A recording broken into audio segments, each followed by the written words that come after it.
All right, what's up? So today I'm with Devon, buddy of mine, film photographer. He actually does all my color developing and scanning. Super sick work, amazing scans. You could hit him up. We'll put his Instagram in. You want more business? Oh, absolutely. Yeah. We'll put his Instagram in. You could hit him up. So yeah, today we're doing something different. We've got a few different film stocks. Got Cinestill 800T, Tri-X 400, HP5, Delta 3200 expired. When was this expired? 2008. 2008. So not too bad. Yeah. Porsche 800. I think that was it, eh? Yeah, it sounds Yeah, so we're going to put them all in a bag. We're both going to randomly, from this Gucci bag, grab a 120 film. Yeah, I'm going to shoot with the Hasselblad 500 CM. Just picked this up because I broke my Rolly. Cool. Beautiful camera. The Rolly's fixed now. Shout out to Wes. But yeah, I'm going to shoot with this for the first time. I've never even put film in it, so it's exciting. And what do you got, Devon? I've got a Pentax 6.7. These are mammoth, like huge camera from the 60s. Instead of it being top down, it's got a prism on it, so it's a little bit heavier. It's a little bit of a different feel because it is an SLR, but it's a great camera. You know, I've not done a lot of portrait stuff with it, but it's exciting to kind of get the opportunity. So I'm really looking forward to it. Two beautiful classic cameras coming together. It's going to be amazing. Japanese versus German. Is that what it is? Yeah. Let's German. not get political about it. You know. Hey. Yeah. All right, so we're here at Lot 6. We're super lucky. We got to come in here. It's closed. We got free range of the spot to shoot. We're here with Anya. This is the model. So she's going to do the random selection of the film for us. Let's Rochambeau, Okay. because it never pass up. Oh, Rock gets it. All right, so I take first. You get to pick. You want first or second? I'll take second. You take second? Yeah. All right, Anya, what do you got for me? Just don't fucking disappoint me. Got something.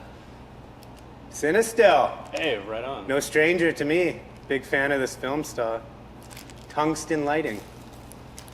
No better roll for the first roll in the Hassie. Yeah. I'm excited now. Part of me wants that 3200. I don't know why. Oh my God! Oh, did you just will that?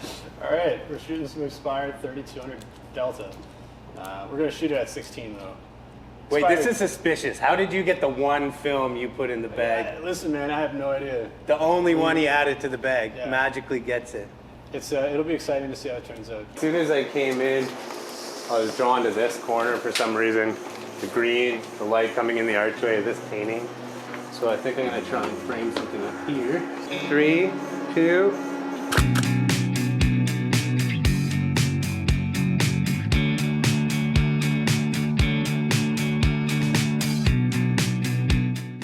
So satisfying to shoot that camera. Yeah. Oh Yeah. my God. Dude, the Zeiss glass, there's no comparison, really. And like you're gonna notice such a big A difference. shotgun. It's like. You're gonna notice such a big difference between the TLR, like the Rolly, and this. Both German, but they're so different. It almost kicks. They have a little handle trigger for that system that makes it feel like you're holding like a gun. It's cool. I believe it.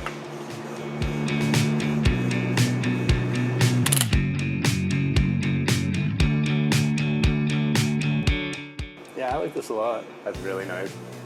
Okay. I never think environmental like that. Yeah? I'm always thinking like close up, compositions. crazy. It's so hard for my brain to process like a scene. Most of my stuff I'm doing by myself, and there's very few people in it. Oh, but for sure. I'm always thinking kind of like, how do the lines work? How's the light moving? So this sweeping, like this curve around the bar is just such a nice line. And I want to include that while also having her be the focal point. And 1, 2, 3.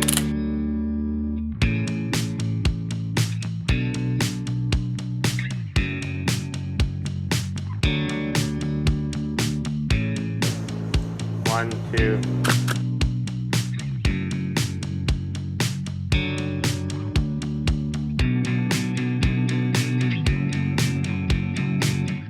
This camera weighs like 5.5, 6, 7 pounds maybe. Oh yeah. Compared to that one, it's crazy. That camera weighs as much as my dog. Yeah. Your dog's cute as You hell. probably got to take that thing out like 3 times a day to shit too. Exactly, man. It's just it's a huge pain in the ass. 1, 2, 3.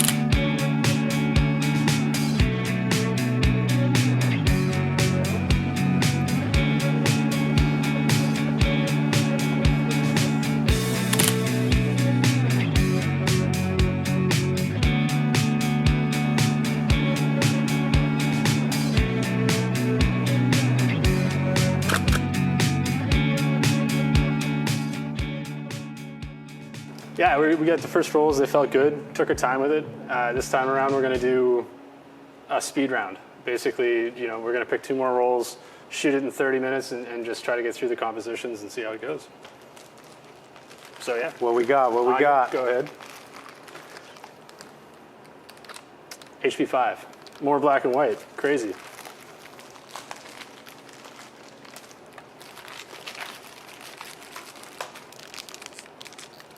Portra. Color in black and white. Both of us. Yeah, you got all black and white. I got all color. That's crazy. Should we switch? Do you want to switch? So we each have a color and we each have a black and white. Easy peasy. All right, we're gonna switch. Switch it I out. opened it. All right.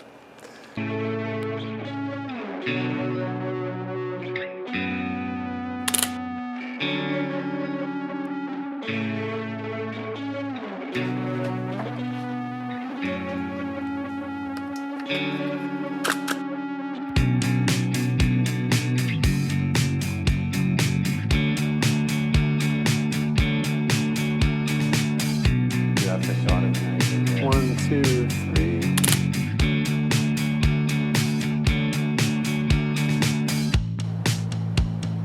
Yeah, it's just like that. 1, 2.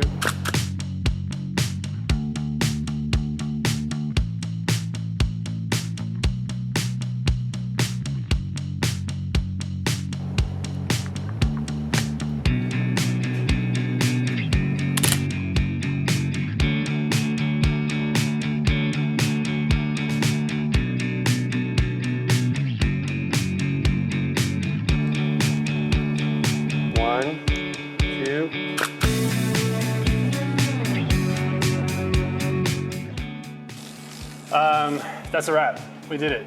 We did 2 more rolls in about 30 minutes. Josh shot the HP5 at 1600. 16. I shot the Portra 800 at box. Anya, you killed it. Thank you so much for your time. Thank you to Lot 6. Thank you, Josh, for having me on. Thank you, man. Thank you, Dylan, for filming the whole thing. So excited. This is great. Can't wait to see how this turns out. All right, time to go through some of these slides from the shoot the other night that Devon so kindly developed and scanned. First up, we got this portrait that I shot on the, what was it, HP5 at 1600? Yep. I wasn't super happy with any of the black and whites I got. We did them pretty quick. I like the black and white, that super contrasty, that fill. And the 1600 for the HP5, the grain is so negligible. Like I wish it was more. Yeah, I think you could probably end up pushing it, to 32. Or I have shot at 64 before. 6400 gets a little weird because not only do you lose you stop getting the results that you can use at that point in time. Your highlights look a little muddy, and then your shadows are just super dark and muddy as well. So the grain is there, but you're also losing all of that tonality. The next slide. This one I was actually pretty happy with. This was just outside the washroom. I saw some cool black and white pattern in the tiles on the floor. So I like the slight perspective of the pattern on the floor, the soft look on her face. This works so well. Like the framing that you use, the composition, like these tiles sing with the HP5, but like the texture on her shirt plays well with it. Now we're on to Devon's photos. He sent me these scans.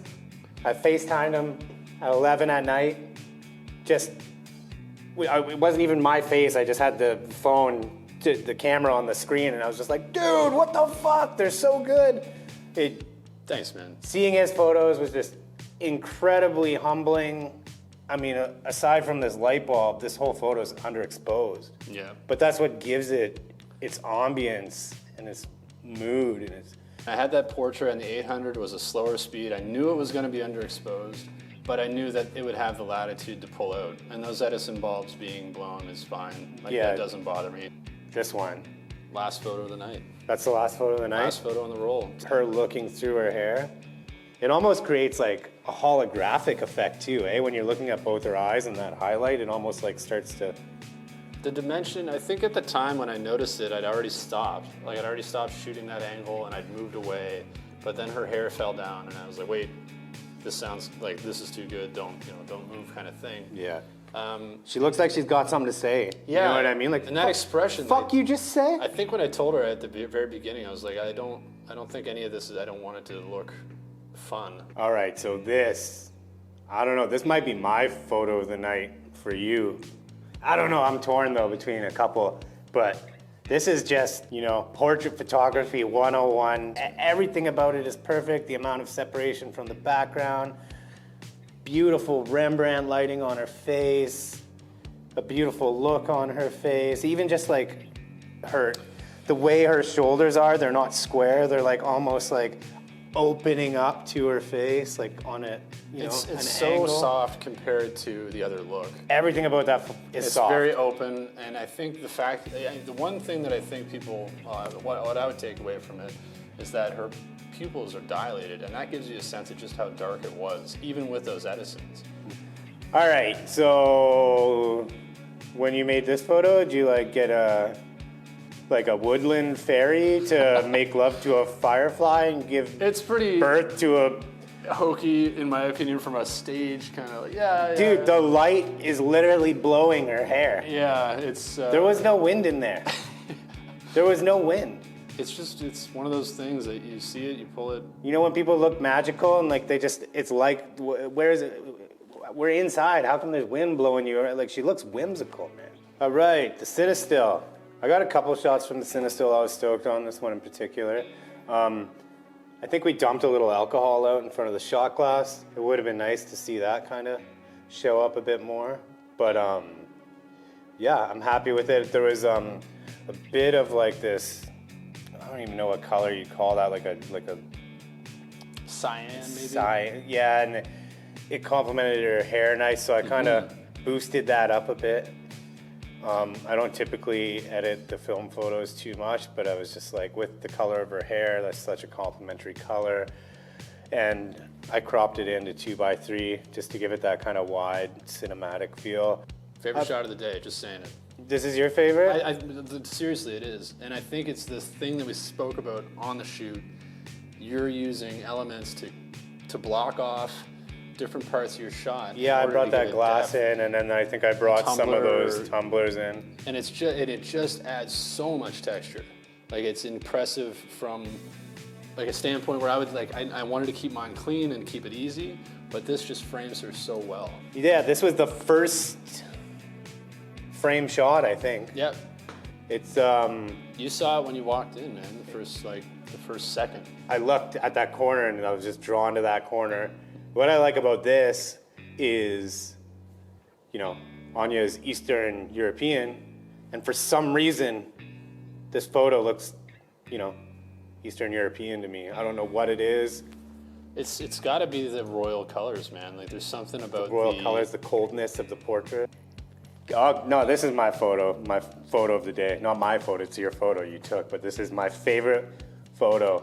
You said to me on the phone, it looks like a pixelated, like a pointless, like a charcoal. It looks like a Casey Baugh illustration. I think this is the perfect example of happy accidents. Yeah, happy accident. Like, you can't. This is expired film, by the way. This is on the expired. Yeah, that's the 2008, and boy howdy was it. Like, it was fucking almost opaque. Yeah, expired film, gorgeous portrait. I mean, that little subtle bit of the face from the painting coming in the background. It's good, man. It's not my favorite look. It was the first shot of the day, but again, anything that came off this film, I felt pretty lucky. It's a strong photo. The What is it, lines- Edward Hopper? Yeah. Edward Hopper vibes, black and white movie vibes.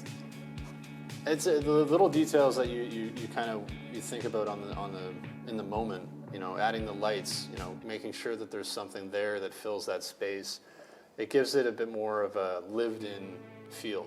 This is one that I really wanted to be a little brighter, and I had to work to get it this bright. Like it was so underexposed that I couldn't pull more out of her face. Like those gray tones that are on there, yeah, they're just gone.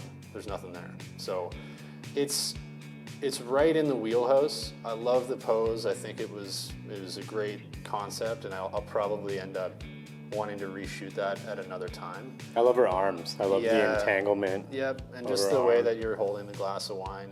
There's a bouginess to it. There's a weird sensibility. Maybe it's later in the evening. You know, she's had a few more glasses of wine. She's lightened up a little bit. You can see it in her face. But yeah, there's pieces of it that I love, and I think I shot that with the 75mm as well, not the 105, which probably meant the stop difference in light. This was also a contender for like my favorite photo that you took. Such a strong pose, man. It's symmetry, the look in her eyes, it's soft and intense at the same time. I almost see like angry teenager. Yeah. You know what I mean? Laura brought up Twiggy, like the model from the 60s, and made her think of that. I don't think I had any particular train of thought when I was shooting it. I remember bringing the light panel in really close. So the reason this one's the most well exposed is because of that. Thank you for having me. Like this is a lot of fun. Thank you, man. Thanks to Lot 6 for letting us use the space. That was incredible. Thanks to Dylan for filming. Thanks to Dylan for filming. Yeah. Guy's a rock star. So this this is what I want to get back to. I think for the last 2-3 years, you go through a global pandemic and you reassess some shit and you think, what do I want to do with my time? How do I want to make work from here on out? And this is definitely in the wheelhouse. Like I want to do more of this all the time.